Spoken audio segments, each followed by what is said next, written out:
የህይወት ታሪክ መዝገባቸው እንደሚያመላክተው ከሆነ ኮሚሽነር ዘገየ አስፋው በ1934 በምዕራብ ሸዋ ተወለዱ። ኮሚሽነሩ የመጀመሪያ ዲግሪያቸውን ከቀድሞው ቀዳማዊ ኃይለ ሥላሴ ዩኒቨርሲቲ ከአሁኑ አዲስ አበባ ዩኒቨርሲቲ እንዲሁም የማስተርስ ዲግሪያቸውን አሜሪካ ከሚገኘው ከዊስኮንሲን ማዲሰን ዩኒቨርሲቲ በህግ አግኝተዋል። ከገጠር መጥቼ አዲስ አበባ ነው እንትን ያልኩት። ወላጆቼ ገጠር ነው በሩ። ኤሌመንተሪም እዛ የተማሩት? ኤሌመንተሪም አዲስ አበባ እዚህ ኮከበ ጽባ ነው። መቼ ነው ማለት ነው? በስንት እድሜ ነው እዚህ? እዚህ በ12 ዓመቴ ነው እንደዛ። ስለዚህ ብዙ ኤክስፒሪየንስ ያደርጉት ገጠሩም። አዎ፣ ግን ምንድነው ስሙ እዚህ ዘመዶቼ ጋር ቁጭ ብዬ ነበር። አክስቴ ታውቀው ይሆናል በኢትዮጵያ ታሪክ ውስጥ አንፎርቹኔትሊ የተገደለ ነው ሽብሩ ሰይፉ የሚባል እና እሱ ያክስቴ ልጅ ነው። እሱ ነው ከገጠርም ጎትቶ ያመጣኝ እና ወላጆቼ ፍላጎት አልነበራቸው አዲስ አበባ እንድመጣ። ኮሚሽነር ዘገየ አስፋው ስራ ከጀመሩበት ዘመን አንስቶ በተለያዩ የመንግስት ተቋማት የሰሩ ሲሆን በተለይም በከፍተኛ የመንግስት የስራ ኃላፊነት አገልግለዋል። የቀድሞቹ የመሬት አስተዳደር ሚኒስቴር፣ የግብርናና የሰፈራ ሚኒስቴር፣ የፍትህ ሚኒስቴር እንዲሁም የስራና ማህበራዊ ጉዳዮች ሚኒስቴር መስሪያ ቤቶች በሚኒስትርነት ካገለገሉባቸው መካከል ተጠቃሾች ናቸው።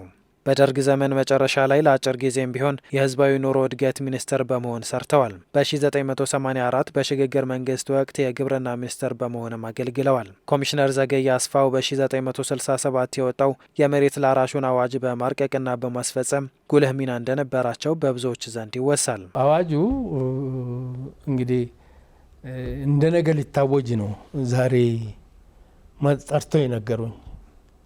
አዋጁ ነገ ሊታወጅ ነው ብለው እና በዛን ጊዜ ሀቅ መናገር ነው። ሪሊኔ ሽማግሌ ነኝ፣ እውነቱን መናገር ነው። አሉ ለምሳሌ ወይ ህዝቡ አጥናፉን ፐርሲቭ የሚያደርግበት መንገድ እና እኔ ፐርሲቭ የማደርገው የተለያየ ነገር ነው።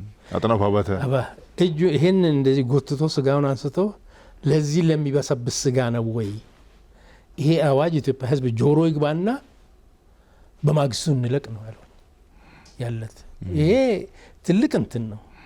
አዋጁ ነገ ይታወጃል ሲባል እንዳሁኑ አይ ቲንክ ሚኒስትር ማባከኔ አይደለም። አርት ፋክልቲ ሄጄ 101 እሱ ነገር እንዴት ነው የሆነው? ዩኒቨርሲቲ ሄደው እርሱ መጀመሪያ በዋዜማው ተናገሩ። እርሱ ሄደው እኔ በዋዜማ ተናገሩ። ደርግ ያውቃል ይሄንን? እኔ አያውቅም። ምክንያቱም እናውጃለን ብለዋል።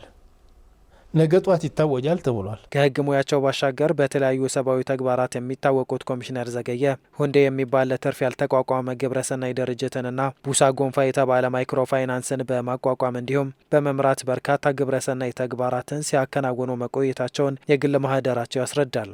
በዚህም የብዙዎችን ህይወት በመቀየር ጠንካራ የሚባል ስራን ከውነው አልፈዋል። ኮሚሽነር ዘገየ ከእነዚህ ስራዎቻቸው ባሻገር ከተለያዩ የሲቪል ማህበረሰብ ድርጅቶች ጋር በመሆን በሰብአዊ መብት አያያዝ ዙሪያ በርካታ ስራዎችን ሰርተዋል።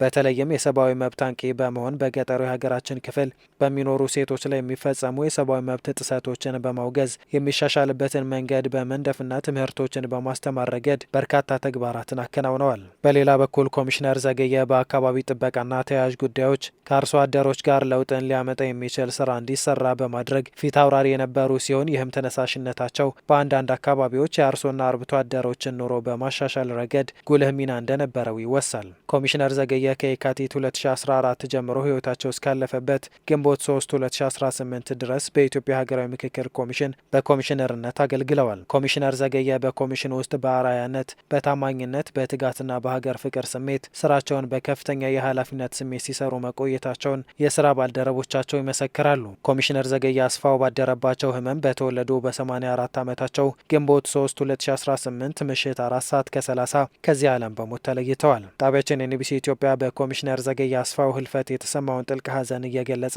ለቤተሰቦቻቸው እንዲሁም ለወዳጅ ዘመዶቻቸው መጽናናትን ይመኛል።